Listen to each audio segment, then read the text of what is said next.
Hello everyone and welcome back to Asp Net Core 1.0. My name is Steve Bishop, and in this video we're going to talk about middleware. So typically a browser is going to send a request to your server, and that request is then going to need to be interpreted by the server and handled by some piece of software.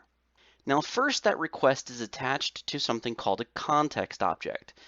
As part of the software that manages this context, there's going to be this Asp.NET Core middleware, and you can effectively think of it as a pipeline, a series of pipes that is going to determine what should happen to the context.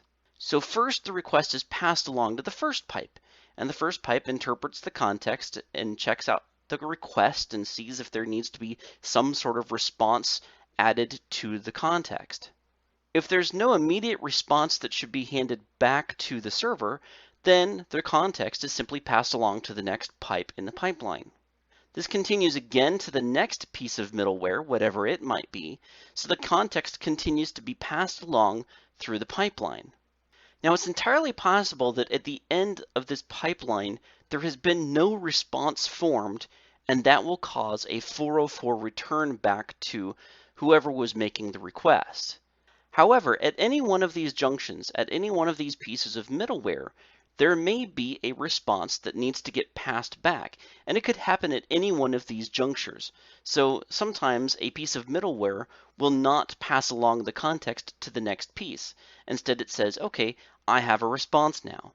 But typically, your context will go all the way through the pipeline to the end, where at the last piece of middleware, it will then send back a response, and that goes back through the pipeline. So now the context gets passed through the pipeline back to the server, who then serves up just the response object back to the browser. And that's a pretty simplified version of how middleware works. So a request comes into the server then accesses the core framework and puts the request into the context. The context gets passed along through the middleware, and if the middleware has a response anywhere along the way, then it will attach that response to the context object and then pass that context object back through the pipeline to the server, and then the server sends the response back to the browser. Now let's take a look at Visual Studio and see how some of this works. So inside of my startup class, I have this configure method, and it's being passed in this iApplicationBuilder object. Now the name of that iApplicationBuilder object is going to be called app, and we can see here that we have two pieces of middleware that are already handling this app object. Now middleware comes in the form of extension methods. That means that on this app object, there are going to be special methods that are attached to that object that can perform certain tasks. In the case of use IIS platform handler, that is mostly, if I hover the mouse over it, you can see it works with the IIS HTTP platform handler reverse proxy module. And mostly this is about Windows authentication and the request and remote IPs, etc. You can see that if I hover the mouse over that, that's what we get for the extension method definition. We could, of course, explore this more by, right-clicking on the method and going to the definition and peeking at the class objects themselves. But just understand that this is one piece of middleware that is going to look at the context object, both the request and the response, and try to determine what it should do with that request and the response. Then after the request or the context gets completed with this use IIS platform handler, it's going to then pass the same context along to the run method. And run is a very generic middleware delegate that allows you to pass stuff in through the pipeline. And in this case, in the default, it's simply writing out to the context response, we're writing hello world. And we could change this from hello world to let's say hello Steve. And if I save this and run this, we'll see that we simply get hello Steve. So let's go ahead and close this down, and let's say that if we dropped off this app run and we just comment this out so that there's actually no response being written back to the context. Let's save this and take a look and see what happens when we run it this way. So we get a 404 error, and that's because there's no middleware that sends back any sort of response object. Instead, the server is left to go, well, I can't find anything to send you back, and so the response is 404, or there's nothing to be found here. So under the startup class, there's this commented out section up here that's built into the application by default from Microsoft. And we can see for more information on how to configure your application, visit this link. So I'm going to go ahead and hold the control key down and click on the link. And you can see that this actually opens the link in the browser right from within your Visual Studio. And this is really handy because this actually takes us now to the documentation of ASP.NET 5 or ASP.NET Core. This is the same documentation that we were looking at previously in other videos. And if I scroll down here to the middleware section, you can see in ASP.NET 5, you compose your request pipeline using middleware. And you're welcome to click on that link and follow along to see what middleware is all about.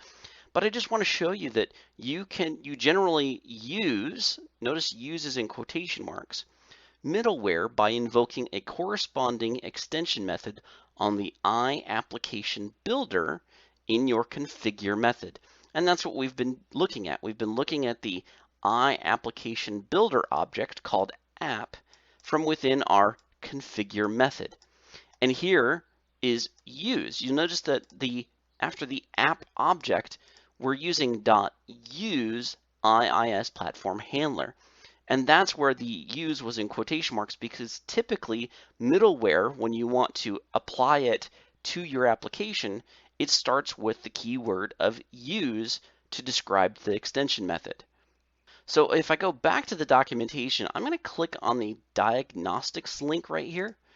And in the diagnostics link, if you scroll down, there's one called app use runtime info page. I'm just going to copy this, and I'm going to go ahead and paste it right after the use IIS platform handler.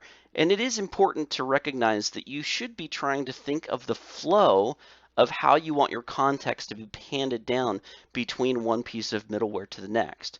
Because I don't want to put this after the run, because typically run is actually the final say-so. That's what's going to, every request is then going to be returned immediately back using this run statement. It's kind of a terminating everything. Once it hits this run statement, it's going to be sent back to the browser as part of the response object. So it wouldn't even have an opportunity to hit this use runtime info page middleware. So you have to be aware of that, and that's why I'm going to put this statement between my use IIS platform handler extension method and my use runtime info page and my run extension method, excuse me. I'm putting it in between those two things. Now you'll notice that we have a red squiggly line here, and that's because use runtime info page is not actually already part of it. And I can show you here. If I hit use runtime, you can see there's nothing there. It doesn't already have that extension method installed. And ASP.NET Core is very, very granular now.